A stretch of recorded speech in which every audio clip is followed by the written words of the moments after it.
Now at 6 o'clock, Starbucks employees around the country, including workers here in Portland and in Hillsborough, talking about a possible strike. We're going to have more on their biggest ask from the company coming up in a live report.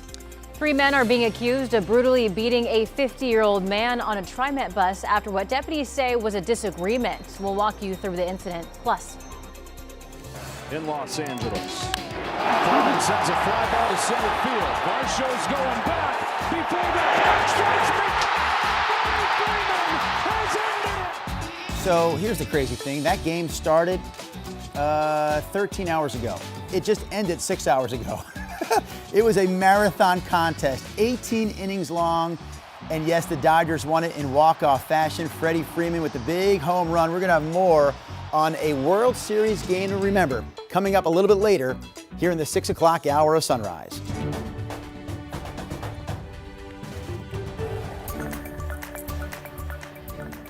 good morning, and thank you for joining us on your Tuesday. I'm China Green. I'm Drew Carney. Chris McGinnis and Rod Hill right there. So I imagine a lot of our viewers wake up right about now.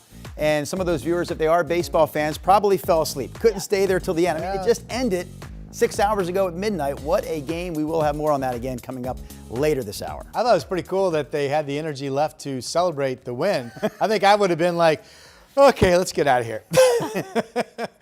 Here's a look at rain, which is picking up. This was expected to be a little bit of rain, maybe Tillamook up to Astoria along the coast this morning, and then by mid-morning all dry. But instead, we've got this rain that's now crawling over the Coast Range.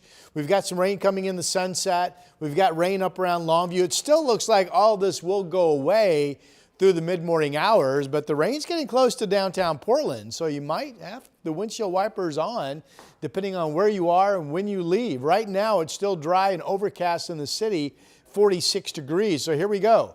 Looks like there's some rain around there early this morning. Now that is out of here. By noon, it's just cloudy, and it will be a dry afternoon, cloudy skies and 57 when the kids get out of school. But Chris, on the west side, it looks like folks are starting to pick up some rain. And we'll be on the lookout for that. Of course, as we go to North Portland right now, I am just getting word of a possible fender bender right now on North Columbia Boulevard out near Rivergate. So be on the lookout for that. Obviously a very busy area for trade, commerce, and a lot of shipping and whatnot, traffic going in and out of that area. Meanwhile, on the east side, I-205 southbound, now we've got a fender bender just south of Sandy Boulevard over on the shoulder. Light volume still, though, as we look at the freeway cameras. Drive picking up a little bit out there, but so far, no major freeway trouble. We're still rolling along at a speed limit clip early on this Tuesday morning. Guys, back to you. All right, thank you, Chris. Let's get to our top story here at 6 o'clock. Starbucks workers across the country have taken to the picket lines this week to push for better wages and more staff. And some workers here in our area in Portland and Hillsborough have joined those picket lines. Sunrise reporter Thomas Schultz joins us from a Starbucks in Long Division. Thomas, what have workers told you about this possible strike? Yeah, well, guys, workers say that they're not asking for a whole lot, just pay that's higher than minimum wage and slightly more staffing. They say when they have more workers in the stores, they're able to keep their schedules instead of bouncing back and forth between different shifts each week. One union worker we spoke with, Maggie Bolden, adds that many workers have a second or third job to get by. Right now, she says workers are making minimum wage. Employees say a new contract with Starbucks is about 90% complete. They say there are just a couple of things Starbucks is still stalling on.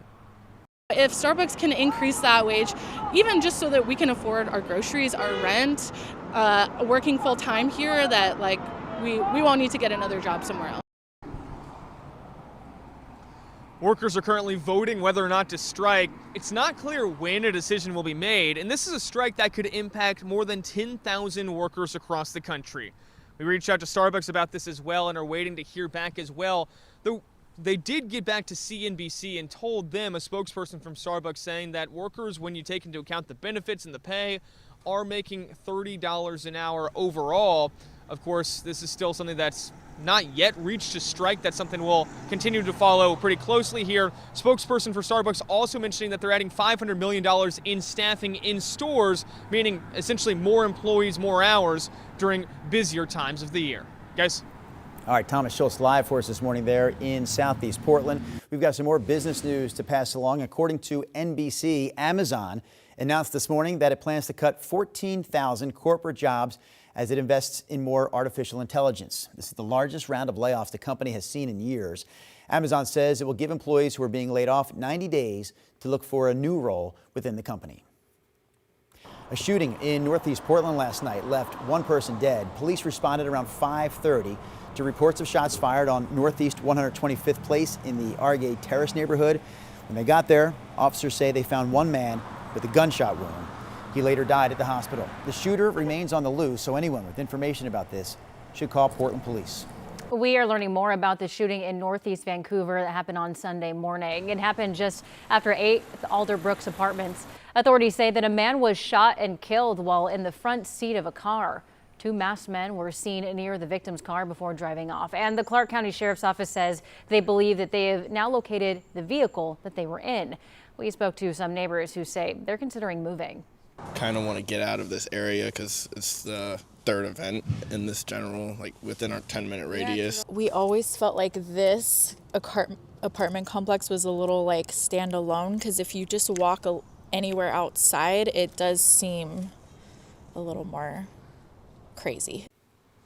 So far, the victim's name has not been released. 3 men are behind bars this morning after they allegedly beat a 50-year-old passenger on a TriMet bus. KGW's Alma McCarty has more on how it all unfolded. At Southeast 142nd and Stark, it's shocking in a sense that it was so out of proportion to the situation that was going on. A brutal attack at this stop following deputies say a disagreement. There's a multi-person fight on the bus. They began punching and slapping him, and at one point at least one of them was stomping on his head. The alleged assault by 3 men on a passenger, a 50-year-old man who was trying to get to work. According to court documents, those 3 suspects tried to board the bus, but one of them was smoking. The driver told him he couldn't do that, leading to a delay. That delay upsetting the victim, officers reported. After a back and forth, the victim rushed forward, trying to shoo them off. But a fight broke out instead. And they're still fighting, and police are responding. The reaction was just way, way out of proportion, and they're charged with attempted murder for their actions. The 3 people have now walked away from the bus, but the person is still down on the ground in front of the doorway. Transit police arrested all 3 suspects soon after, as paramedics brought the victim to the hospital. He was beat up by 3 unknown individuals. He was witnessed by the bus driver. It looks like they punched him several times. They did take turns stomping on his head. Meantime, the Multnomah County Sheriff's Office, which leads the multi-agency transit police unit, stresses they want riders to feel safe on TriMet. TriMet provides over 1 million rides a year, and these really heinous assaults are very rare. Alma McCarty, KGW News. This past weekend, Portland police say they were able to break up 2 separate illegal street takeover events. The first one happened around 10 o'clock Friday night on North Columbia Boulevard. About 10 cars were involved in that takeover. One driver was detained and cited for reckless driving. His car was also towed.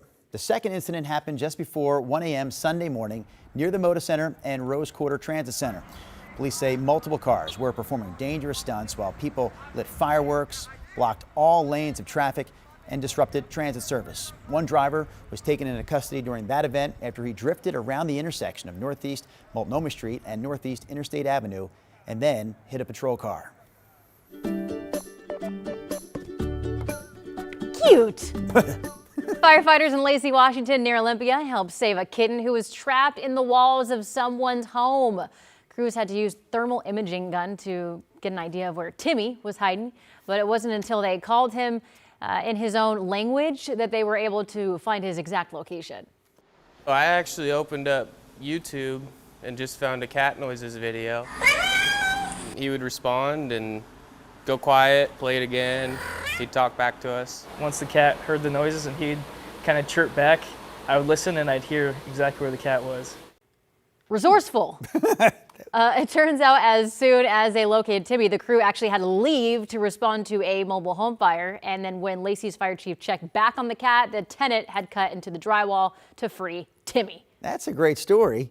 Going to the internet to help get that cat. I'm going to ask you, China Green, if I asked you to speak cat, how would that sound? That's not bad.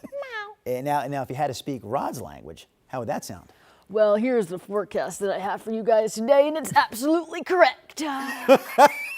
A confident Rod Hill. My work is done. Back to you. Good morning, everybody. Two things I want to point out. Let's start with the elongated rain band. That is a front that will bring us a passage of some pretty good rain, maybe a quarter of an inch overnight tonight. Current timing has that right about midnight coming into the Rose City. Now, part two of the story, this cloudiness out ahead of it, this bubble, that is the warm push, and that is producing more rain than what Futurecast was picking up it would. Remember this morning we were expecting a touch of rain up along the north coast, but it's turned out to be a little bit more than that. Here's radar. Now, we have this turned on fairly sensitive, so it might be more broken than what this is showing, but absolutely at least some sprinkles or traceable amounts of rain crawling over the coast range and up into Longview. So far, downtown Portland has stayed dry. Now, all of this should be dissolved or out of here, if you will, by say 8 o'clock or so this morning. So we'll see. The best chance of rain is certainly coming in from the west side this morning. Hillsborough is 44. Downtown Portland is 46. Salem, good morning, also being reported as dry and 44. So the forecast, watch out for some early light rain. Otherwise, a dry afternoon. And then the rain tonight. Southeast winds 5 to 15. Generally, it's a cloudy day with this rain threat this morning. And then that's it until we get overnight tonight. Again, temperatures in the 50s stay under the clouds. Southeast winds 5 to 15. Increasing clouds across much of central and eastern Oregon during the day, but probably holding out mostly sunny down around Burns and southeastern areas of our state. Once we get through the rain overnight tonight, we have a couple of nice days Wednesday and Thursday, then rain develops on Halloween morning. And that is your forecast for now. Hey, tomorrow on Sunrise, don't forget my winter outlook. Hope you can join us. We'll have it at 6:45 and 8:45. That's tomorrow right here. Back to you.